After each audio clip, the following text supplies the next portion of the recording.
Hello everyone. So today we are going to start our new chapter number 7, getting to know plants.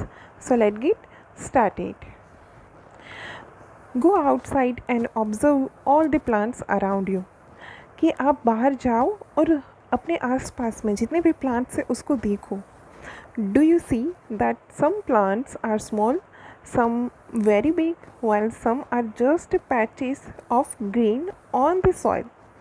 कि आपने देखा हो तो उसमें से बहुत सारे प्लांट्स जो छोटे होते हैं, कुछ है जो बहुत ही बड़े होते हैं और कुछ जो है वो छोटे छोटे नीचे लैंड के ऊपर, सॉइल के ऊपर पैचेस के जैसे लगे होते हैं.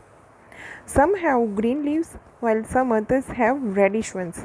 कि किसी का ग्रीन कलर होता है लीव्स का या तो किसी का रेडिश जैसा होता है. Some have huge red flowers and some have tiny blue ones. कि किसी के बहुत बड़े रेड कलर के रोजेस होते हैं या तो फ्लावर्स होते हैं या तो किसी के ब्लू कलर के बहुत ही छोटे. While some have none. या तो कोई प्लांट्स के ऊपर फ्लावर्स होते ही नहीं हैं. We do see a variety of plants. कि हम अपने आसपास में वैराइटीज़ देखते हैं प्लांट्स की. Exciting all around us, near our homes, in the school ground, on the way to the school, in the park and the garden. Isn't it?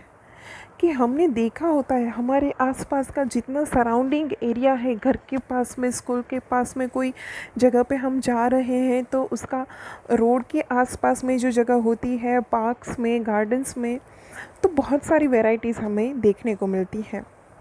Let us get to know the different parts of any plant. This will help us understand the difference between plants and different kinds. कि ये चीज़ कि जहाँ पे हमें उसके different plant के different parts देखने को मिलते हैं तो वो चीज़ हमें हेल्प करेगी. कैसे? तो वो प्लांट्स के जितने भी डिफरेंट पार्ट्स हैं हम उसको जान पाएंगे, उसके बारे में पता कर पाएंगे, वो समझ सकेंगे. Can you label the stem, branch, root, leaf, flower and fruit of the plant shown in figure?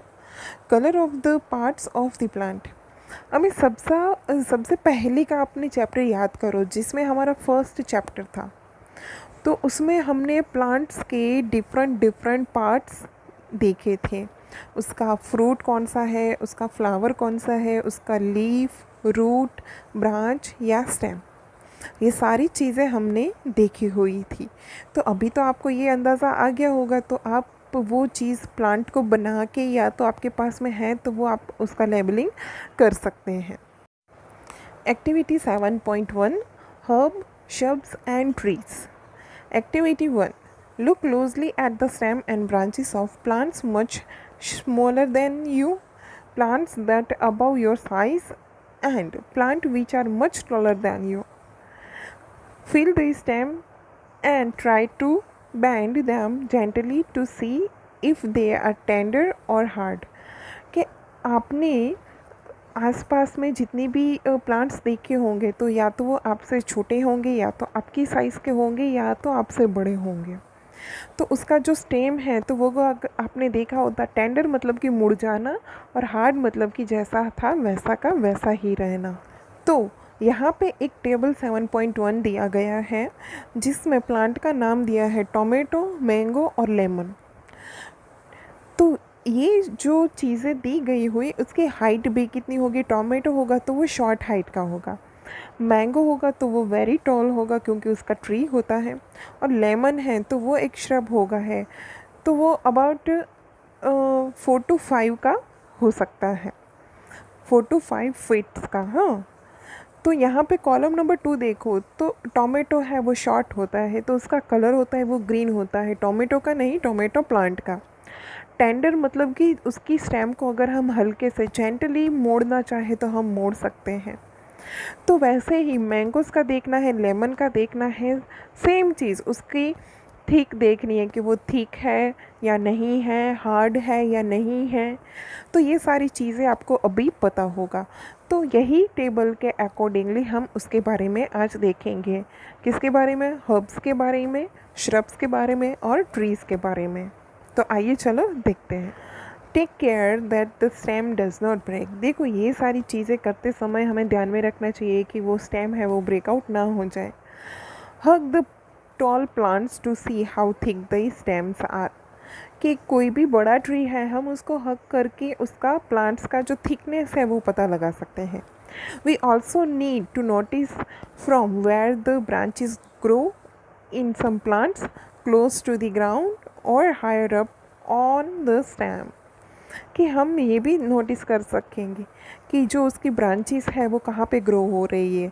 कुछ प्लांट्स की होंगी तो वो ग्राउंड के पास में ही होगी, या तो कुछ की बहुत ही अप हो जाएगी जो उसका स्टेम है वहाँ पर। We will now group all the plants we observe in table 7.1. Some example are shown. You can fill the columns 1. कि देखो यहाँ पे जो चीज़ दी गई हुई है तीनों चीज़ें तो वो आपने देखा होगा, तो हम उसके बेसिस के ऊपर आगे स्टडी करते हैं।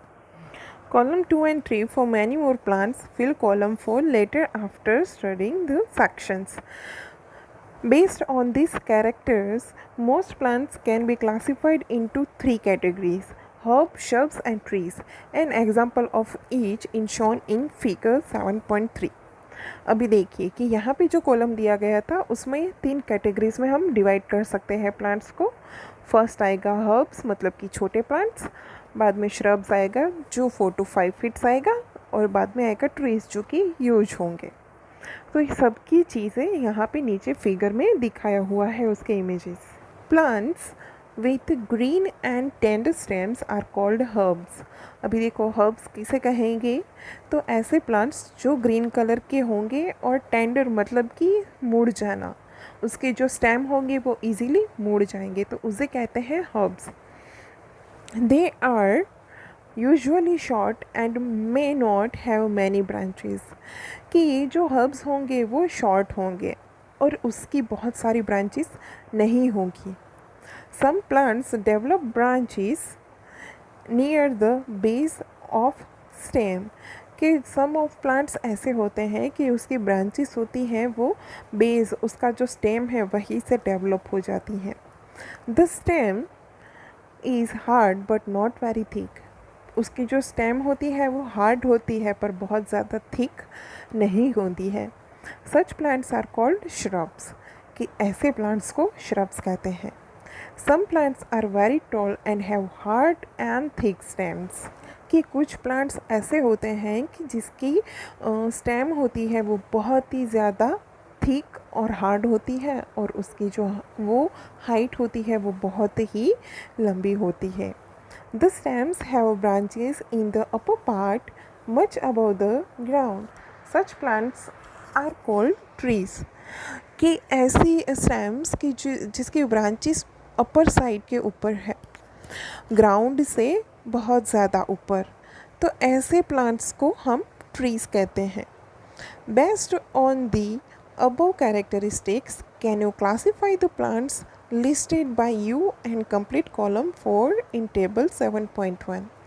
कि आप भी ऐसा एक लिस्ट बना सकते हैं कि ये जो कैरेक्टरिस्टिक्स हमने अभी जो देखा तो उसके अकॉर्डिंगली आपके पास पूरा उसका टेबल बन जाएगा, पूरा लिस्ट बन जाएगा प्लांट्स का कि कौन से हर्ब्स में आते हैं, कौन से श्रब्स में आते हैं और कौन से ट्रीज़ के अंदर आते हैं।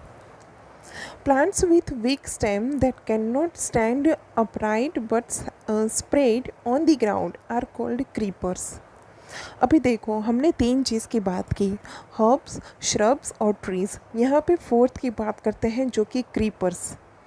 ऐसे प्लांट्स जो खुद से ही अपवर्ड्स अपराइट मतलब कि खड़े नहीं रह सकते हैं, जिसका स्टेम बहुत ही ज़्यादा वीक होता है, तो वो ग्राउंड के ऊपर स्प्रेड होते हैं, तो उसको क्रीपर्स कहते हैं।